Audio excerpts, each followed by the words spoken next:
The stars were quiet that night. Across the endless black of space, the alien ship Vorith 9 drifted toward a small blue world that had once burned bright with life. The captain, a tall being with silver skin named Zareth, stared at the holographic map in silence. He had read about this planet long ago, a place called Earth, but now Earth was dead. At least, that was what the galaxy believed. For hundreds of years, no signal, no light, no human voice had come from it. The Galactic Council had marked it as extinct territory. To the young aliens aboard the ship, Earth was only a legend, a ghost of the past. "Captain," said the navigator softly, "the surface shows no cities, no heat, no movement." Zareth nodded slowly. "Still, we will land." The ship broke through the thin clouds, and dust rose like a sigh from the planet's surface.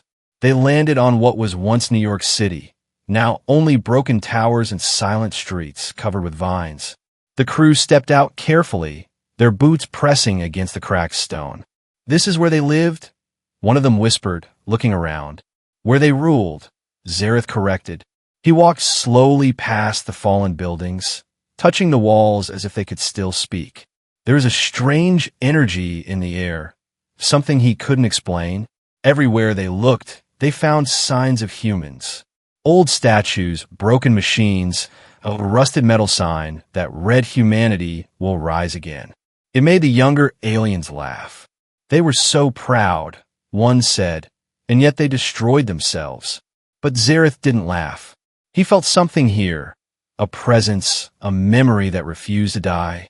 As the crew spread out to scan the ruins, a faint sound echoed through the air.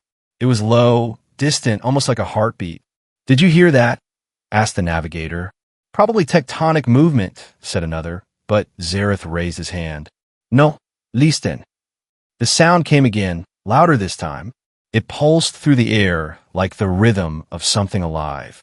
They followed it deeper into the ruins, past dark tunnels and crumbled walls. And there, under what had once been a subway station, they found it, a door still sealed with power. Ancient human technology, still humming. "How is this possible?" one alien whispered. Zareth stepped forward, touching the surface. It was warm. Engraved on the metal was a single word: Project Eden. The aliens exchanged confused glances. "Open it," Zareth ordered. It took several minutes, but the door finally hissed open, releasing a breath of cold air that smelled of time itself. Inside, a long corridor glowed with dim blue light. The technology was advanced, too advanced for what humans were supposed to have before they disappeared. They walked slowly, weapons ready. Every step echoed through the silence. Then they reached a large chamber filled with glass pods. Hundreds of them, each containing a human, sleeping peacefully. The crew froze. "Impossible," the navigator breathed. "They're alive," Zareth said quietly. "They never died." He stepped closer to one of the pods, studying the face of a young woman inside. She looked as if she had just closed her eyes, calm, soft, untouched by age. A small light above her head blinked slowly, showing signs of life. "What is this place?" asked the engineer. Zareth looked at the data panel nearby, covered in ancient human script. He could read only a few words: cryogenic preservation, emergency protocol, human continuity plan. "They went to sleep," Zareth whispered. "They planned this." A sudden tremor shook the ground. The lights flickered, and the machines began to hum louder. One of the pods started to open, steam pouring out. The crew stumbled back in fear, weapons raised. A woman stepped out, barefoot, shivering, her eyes glowing faintly blue. She looked around slowly, her voice calm but powerful. "You are not human," she said. "No," Zareth replied carefully. "We came from the stars.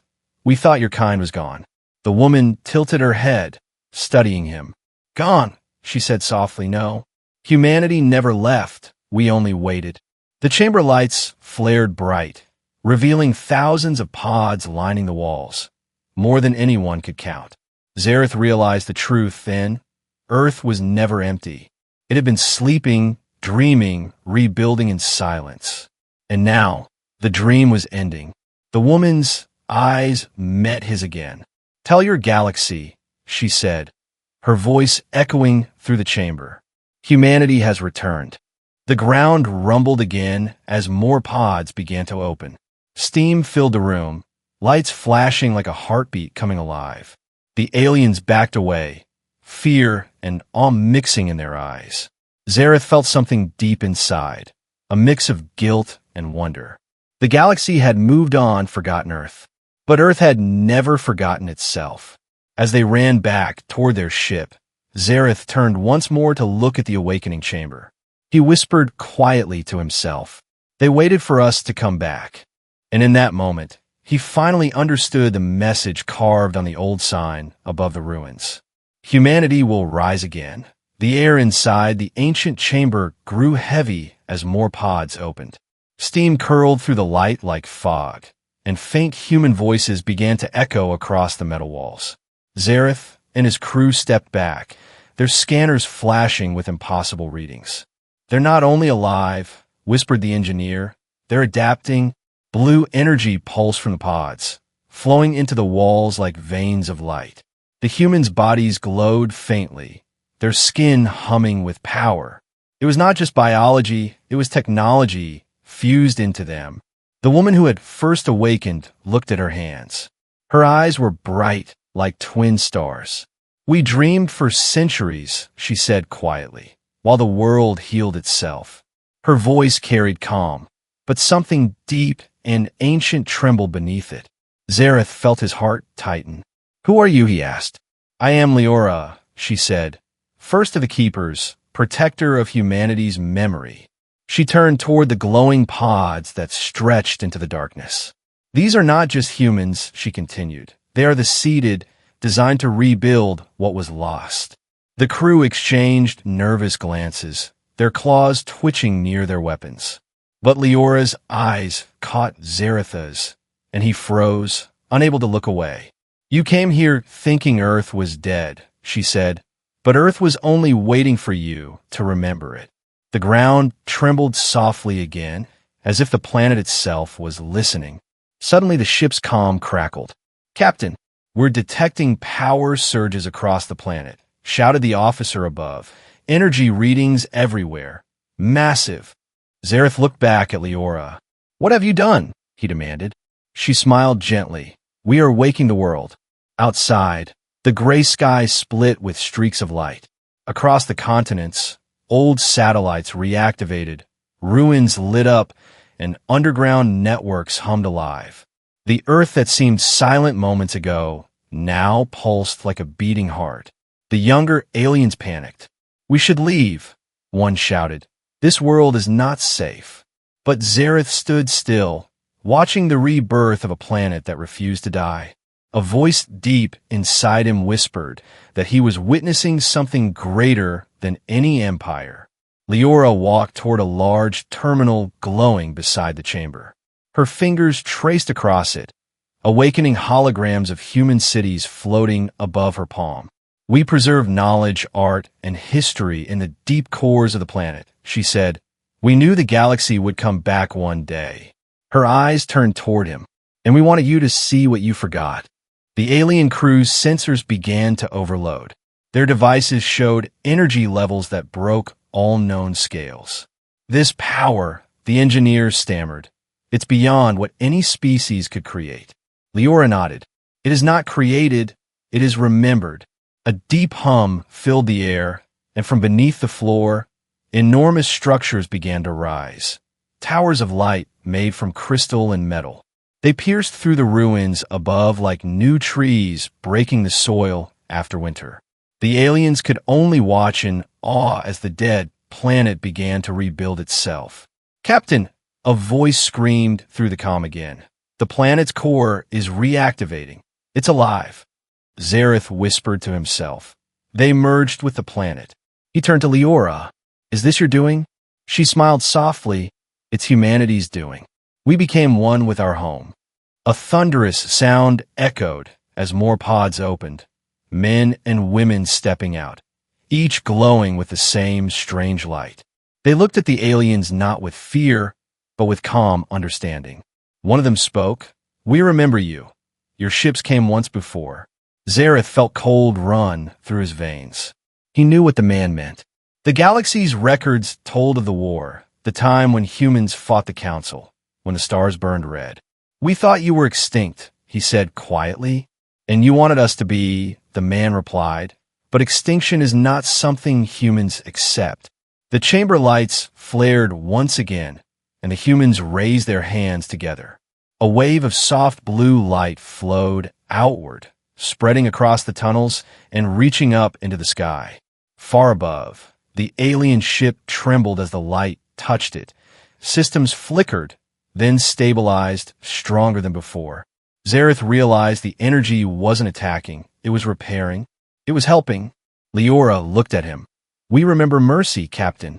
We could destroy, but we choose to rebuild." Her voice carried both sadness and pride.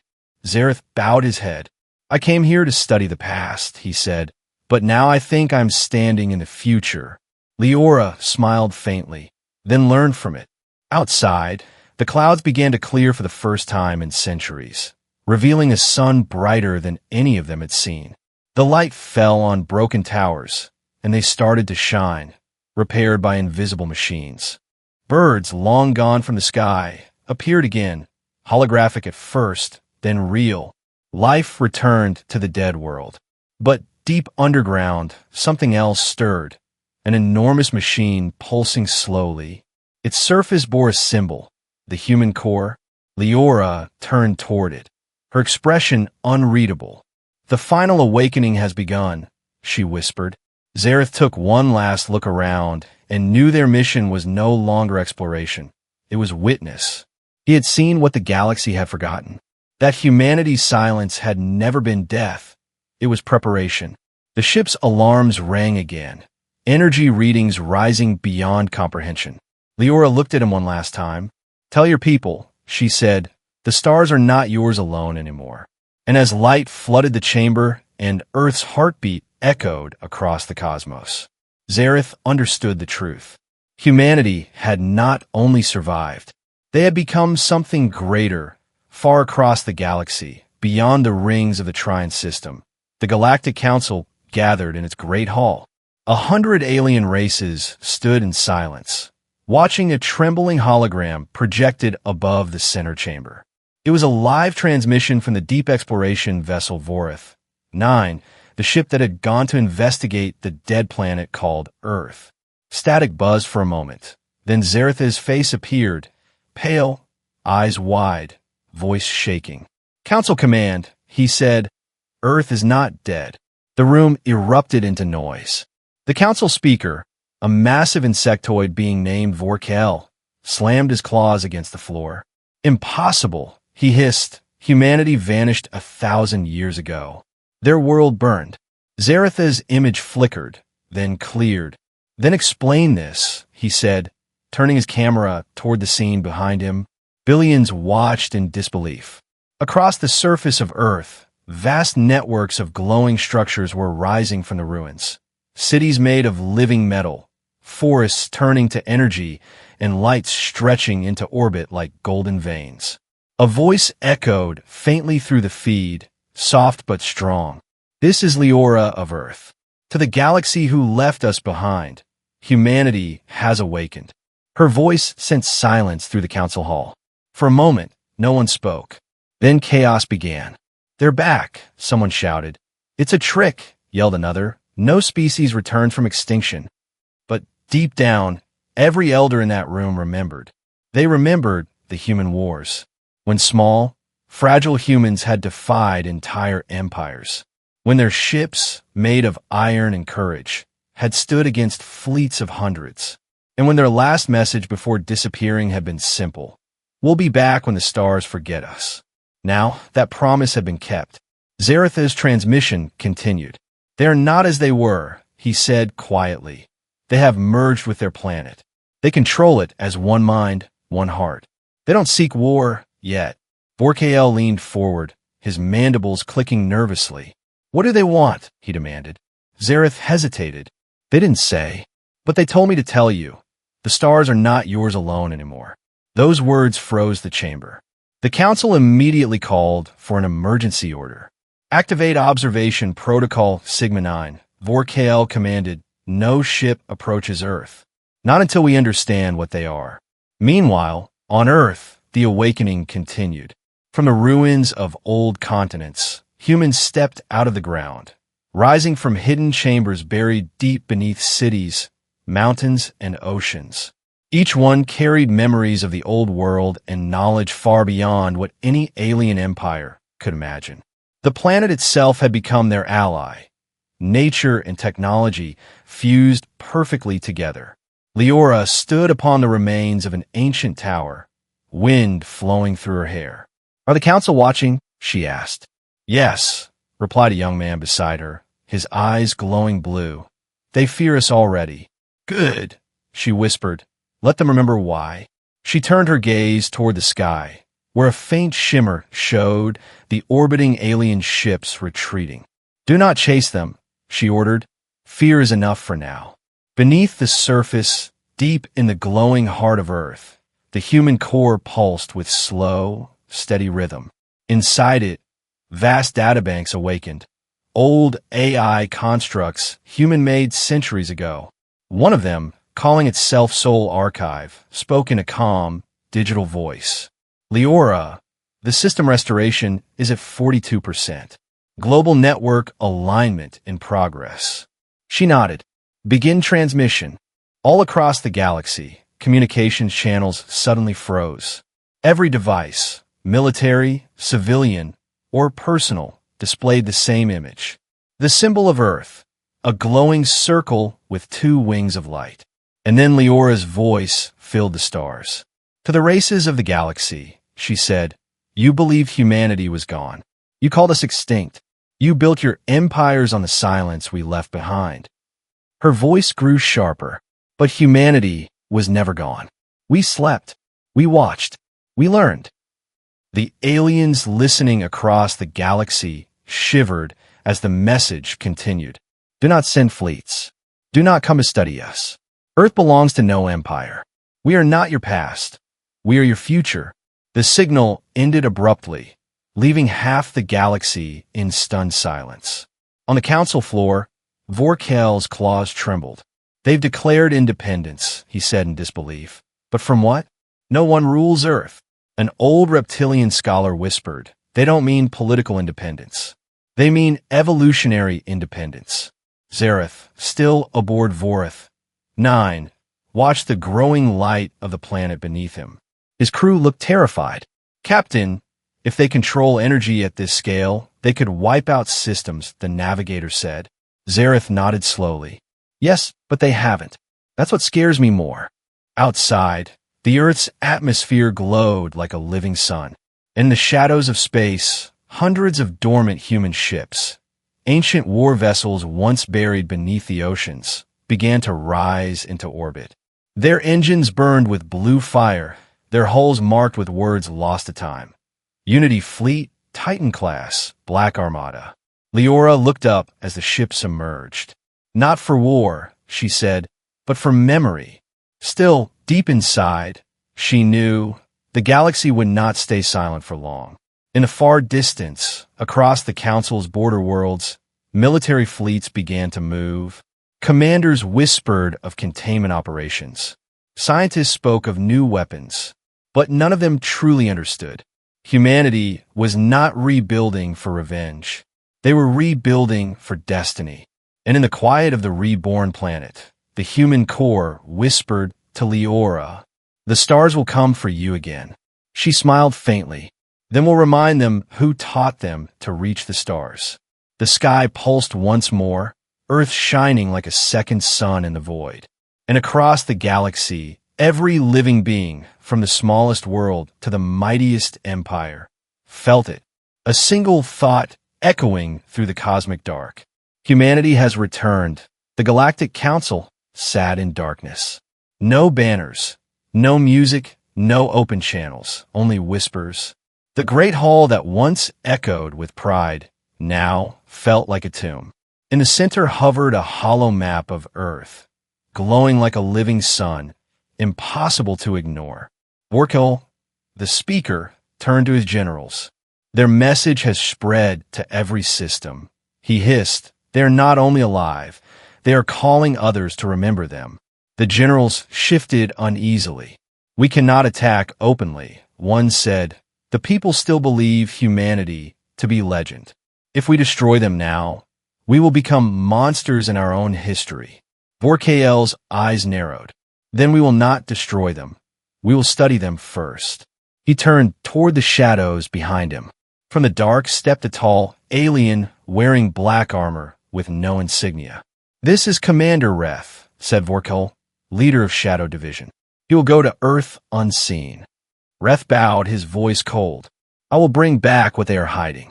Whatever powers that planet, whatever sleeps beneath it, I will find it.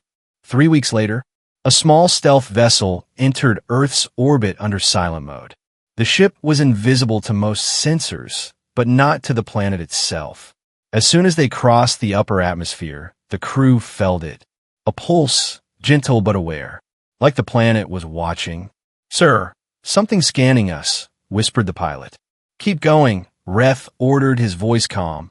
If the humans are truly awake, I want them to look right at us. They landed deep in the ruins of old Tokyo, the once great city now covered by glowing vines and crystalline trees. Everything shimmered faintly, as if the air itself was alive. The soldiers moved silently through the streets, scanning for power sources. There's no life signs, one said, only energy fields everywhere. Reth knelt and touched the ground.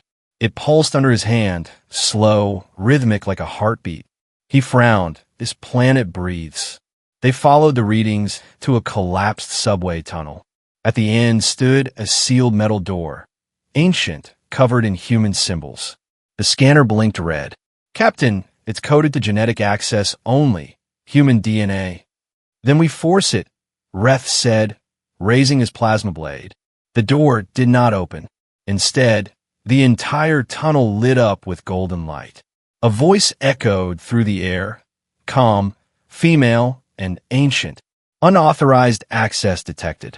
You are not of Earth. The soldiers froze. Reth aimed his weapon upward. Identify yourself, he shouted. The voice replied, I am the echo of humanity, guardian AI of the core.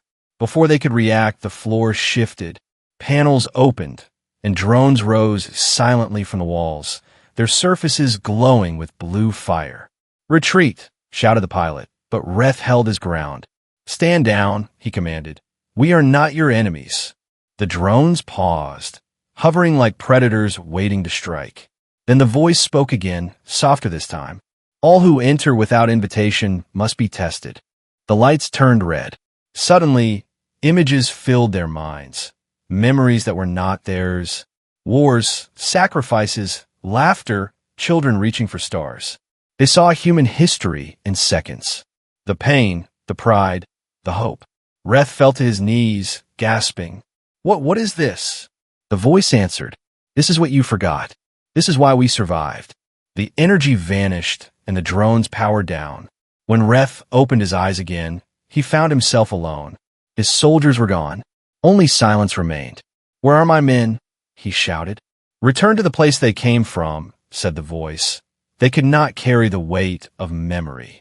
Reth's hands trembled. He had seen empires rise and fall, but nothing like this. He turned and ran. The tunnel behind him collapsed, as if the planet itself wanted him gone. Meanwhile, above Earth, Zareth watched from orbit. He saw the faint glow of Reth's ship crash landing into the ocean. Moments later, the planet healed over the wreck. No trace left. He turned to Leora, who stood beside him on the bridge. You knew they'd come, he said. Leora nodded slowly. They always do. She walked toward the viewport, her reflection framed against the glowing planet. They fear what they don't understand, she said softly, and they never understood us. Her eyes glowed brighter. The council will send more. They will not stop until they break the silence again. Zareth frowned. What will you do? Leora looked at him and smiled faintly. We won't fight them, she said. We'll show them what it means to be human. As she spoke, Beams of light shot from Earth into the dark sky, forming massive rings in orbit. Ancient stations reawakening after centuries of sleep. Each one hummed with power, linking together to form a halo around the planet. The sensors screamed with warnings. "Energy surge! Off the charts!" shouted an officer. But Leora's voice remained calm. "This is the Genesis Network, the heart of our rebirth." She turned toward Zareth. "Tell your people, humanity remembers everything." Far away, in the Council's core worlds, alarms blared. Long-range satellites picked up the formation, a massive ring encircling Earth, glowing with energy powerful enough to bend gravity itself. Vorkael stared at the readings in horror. "They're building something," he whispered. "Something that can change the balance of the galaxy." He didn't know the truth. The Genesis Network wasn't a weapon. It was a signal that would awaken something buried even deeper beneath Earth. Something no one had seen since the dawn of human civilization. And as the first pulse of light traveled through the stars, every ancient human beacon hidden on forgotten worlds lit up. One by one, across the galaxy, the message spread like fire. Humanity has returned, and they remember you all. The pulse from Earth spread faster than light. Across the void it raced, not through normal space, but through old, hidden tunnels and subspace, ancient human pathways no one remembered anymore. World after world flickered with sudden light. Dead colonies, ruined moons, lost stations, all awakening as if from a dream. The Council's observation fleets screamed with alerts. "Unknown signals detected in 16 sectors," shouted the comms officer. Vorkael gripped his claws against the table. "Trace them." "They can't be traced," the engineer replied, trembling. "They appear everywhere at once." One of the older scientists looked up, his face pale. "It's them," he whispered, "the echo colonies. They were myths, worlds seeded by humanity before they vanished." "Forkad Tornit Shapley." "How many?" The scientist swallowed. "Hundreds, maybe thousands." On Earth, Leora stood within the glowing Genesis network, her body surrounded by light. The great rings above the planet pulsed in rhythm with her heartbeat. Around her, the air shimmered with holograms of worlds reawakening. "This is the moment they feared most," she said softly, "the return of memory." Zareth stood nearby, awe frozen on his face. "You mean there were more of you out there?"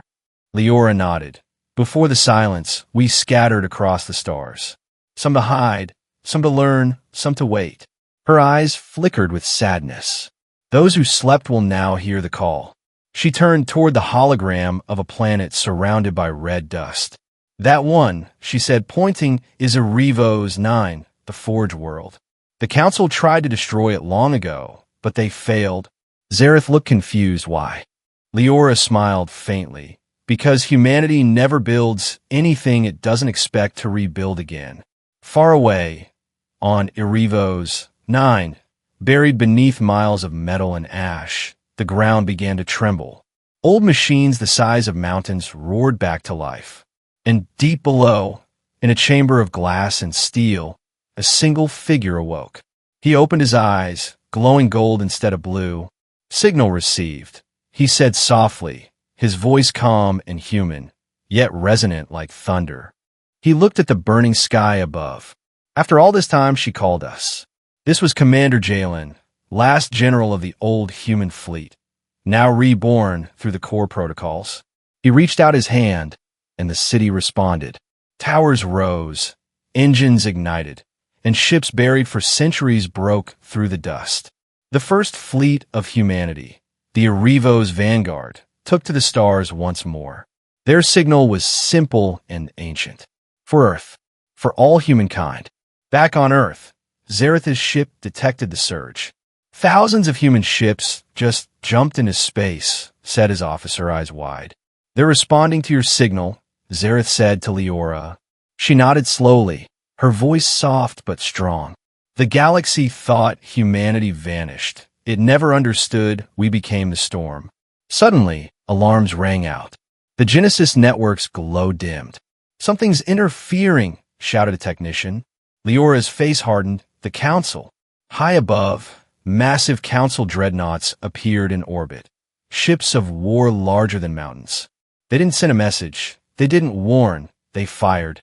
Beams of plasma screamed down toward Earth. Zaretha's crew braced for impact. But the moment the beams touched the planet's atmosphere, they dissolved into light, absorbed by a glowing shield of energy that wrapped the world. The Earth itself had defended them. Vorkael watched from afar, furious. Impossible, he growled. No technology can stop a full-scale plasma barrage. The scientist beside him shook his head. It's not technology, he said softly. It's the planet. It's alive. Inside the human core, deep beneath the crust, something vast stirred. An ancient voice echoed through the tunnels. Not Leora's, not human, yet made of countless human thoughts. The Council attacks, it said. Permission to awaken full consciousness. Leora closed her eyes. Do it, she whispered. The ground shook violently, and from the core rose beams of light reaching the sky. Across the entire planet, statues, towers, and ruins began to transform. Old machines turned into living structures. Earth itself became a single, unified organism of thought and energy. The voice of the core filled every mind on the planet, human and alien alike. We are Earth. We remember our children. We protect our home. Zareth fell to his knees, tears in his eyes. This is not war, he whispered. This is resurrection. In orbit, the Council ships began to lose power. Their engines shut down, weapons froze, communication collapsed. The humans hadn't fired a single shot. The planet simply willed it so. Leora raised her hand, and a beam of light reached out, touching Zaretha's ship gently. You were the first to return without hate, she said. You will carry the truth. Meanwhile, across the galaxy, the awakened colonies began to move. Human fleets from forgotten worlds gathered in the void. At their center, a massive ship emerged, larger than any other vessel in history. Its hull was pure white, glowing with ancient runes. Engraved upon its side were 4 words. The Ark of Humanity. Inside, Commander Jalen's voice echoed through the fleet. Earth has called. The stars will listen. And with that, the human armada began its journey home. Leora watched the distant lights approaching, her expression calm but heavy. They will come for us again, Zareth said. Leora nodded. Let them. She turned to the human core, which pulsed brighter than ever before. The true awakening hasn't even begun. The planet's light flared one final time, reaching across space. A signal not of war, but of return. And across the galaxy, every civilization felt the same thought ripple through the dark. The age of humanity has come again. The night side of Earth glowed like a new sun. From orbit, the planet looked alive. Oceans shimmering with energy, mountains breathing light, and cities rising from ruins like memories reborn. Zareth stood at the viewport of Voreth 9, unable to speak. His scanners filled with readings that defied reason. Captain, whispered the navigator, the entire planet. It's acting as one being. Zareth nodded slowly. It is. Earth itself has become humanity. Far above, the stars rippled. A strange distortion appeared. Not a wormhole, not a fleet jump, but something older.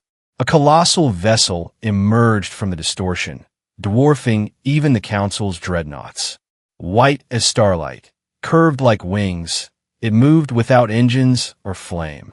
Its arrival bent gravity and silenced every sensor.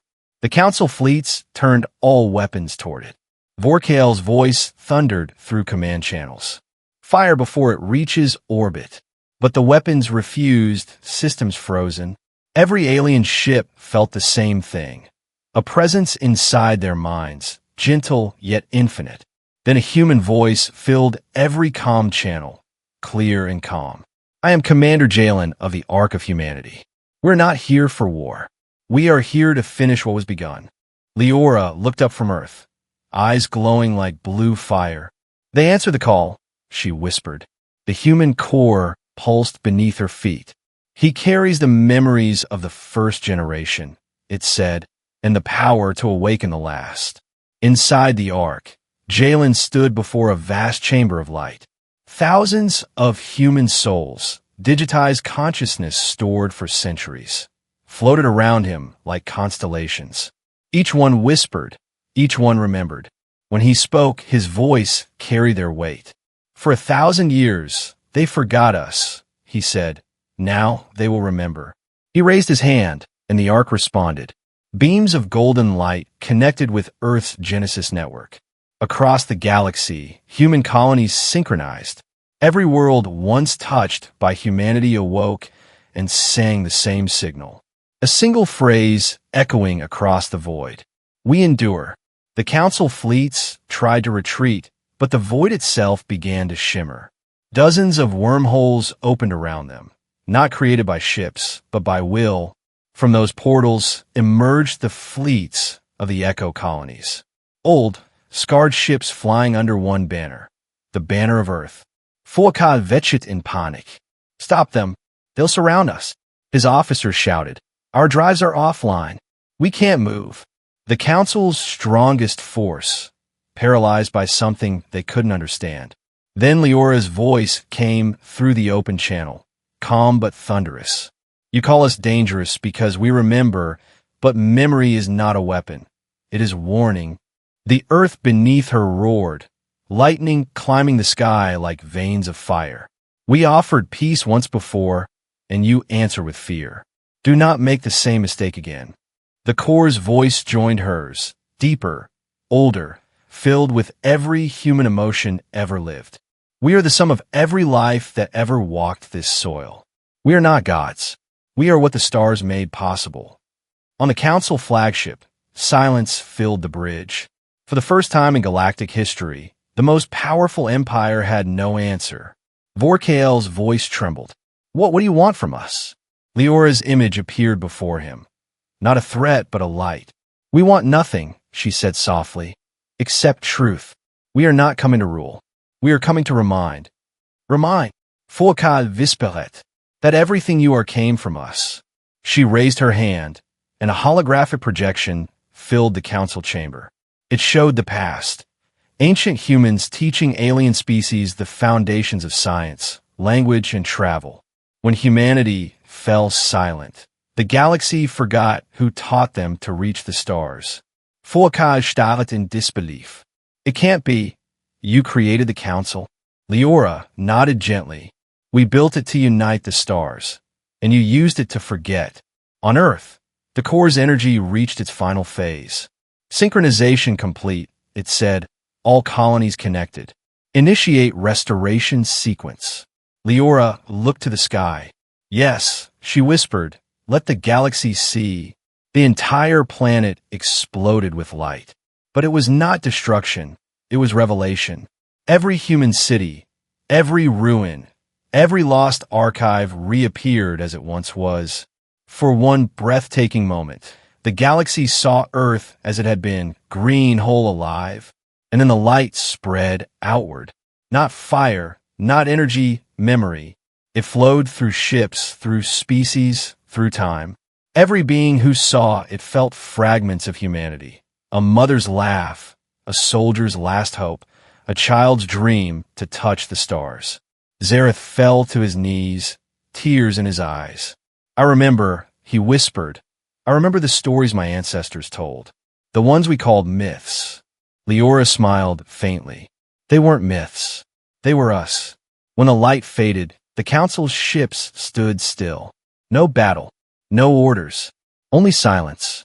Vorkael bowed his head. For the first time, he said quietly, I feel small. Leora's voice echoed across the void. Humility is the first step toward peace.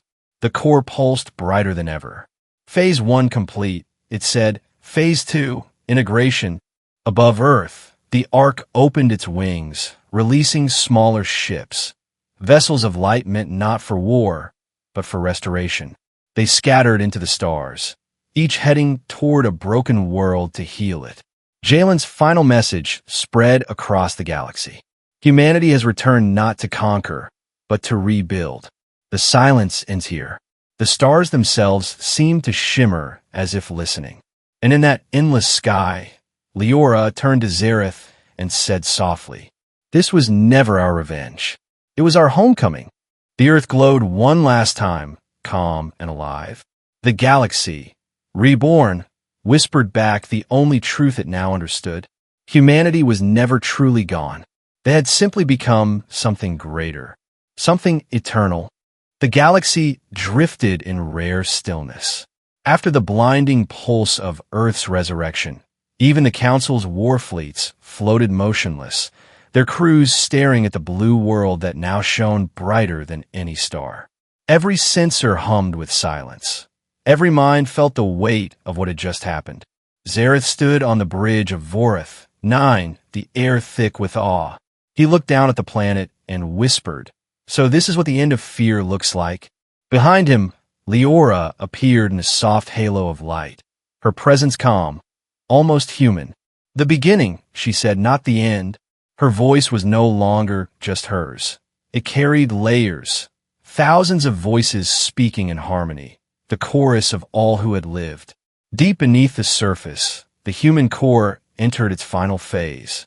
A low hum filled the world, and a single word echoed through every circuit, every cell, every thought: ascension. Massive crystal spires grew from the crust, reaching toward the ark that floated in orbit.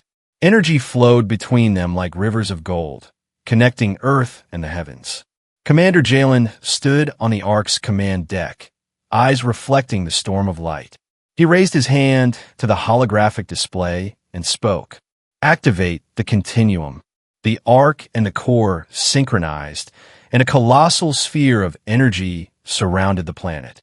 It shimmered with images, human history replaying in seconds. Wars, peace, birth, laughter, tears, discovery, loss, and love. The galaxy saw it all, not through machines, but through feeling. Every living being, council soldiers, alien children, wanderers in distant systems, felt the warmth of it touch their hearts. For the first time, they understood humanity, not as myth or terror, but as emotion itself. Vorkel, the once mighty speaker, knelt in his dark chamber, his claws trembling. "They're not a species," he whispered, "they're a memory made alive." The scientist beside him nodded, tears glimmering in 4 eyes. They had become what we always feared: unity. On Earth, Leora stood upon the luminous plains that stretched endlessly beneath the morning light. The planet's voice surrounded her like a heartbeat. "The network is stable," the core said. "We can begin the last transmission." She looked at Zareth, who had chosen to stay. "This is where the truth begins," she said softly. He frowned. "Truth?"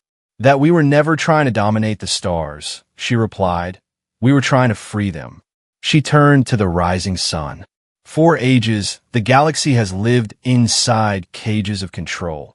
Politics, fear, hierarchy," she said. "Now the walls break." The core pulsed once more, and the ark's wings expanded, stretching miles wide. A new signal formed, not of light, but of life. Across the universe, dormant machines awoke. Planets long frozen began to breathe again, and ecosystems restored themselves in minutes. Humanity had woven restoration into the very fabric of the cosmos. Then, in the middle of this miracle, something unexpected happened. A shadow appeared beyond the ark, vast, ancient, not human, not alien. It moved like darkness itself, bending light. Jalen's voice hardened. "Contact detected. Unknown origin." Leora closed her eyes. "I know what it is," she said. "It's what drove us to sleep 1,000 years ago." The core spoke, voice lower than thunder. "The oblivion signal. The ancient silence that devours creation. It was the true enemy of all life, a wave of entropy that consumed thought and matter alike. It had destroyed civilizations before humans ever learned to speak, and now it had returned, drawn by the light of awakening. Jalen's fleet shifted formation. "This is it," he said calmly. "The reason we waited." The Ark's front panels opened, revealing a vast chamber filled with glowing human silhouettes, the stored souls of billions. Their collective voice filled the galaxy. "We are the light that endures." Earth and the Ark fired a synchronized pulse, not a weapon, but a wave of creation. It collided with the darkness, tearing it apart, transforming void into stars. Every beam of that light became a seed of life. New suns, new worlds, new chances. When the light faded, the shadow was gone, and the galaxy was brighter than it had ever been. Leora stood at the edge of the reborn Earth, wind flowing through her hair. Zareth watched her in silence. "Is it over?" he asked. She smiled faintly. "No," she said. "It has only begun." The core's voice softened. "The galaxy is free. Humanity's purpose is fulfilled. What will you do now?" Leora looked up at the stars. "We'll go where no one remembers us, and remind them again." The Ark slowly ascended, followed by thousands of human ships, now joined by vessels of alien allies who had witnessed the truth. Together, they formed a great spiral across the night. Zareth placed his hand over his chest. "I will tell them what I saw," he whispered, "that humanity was never our past. They are our future,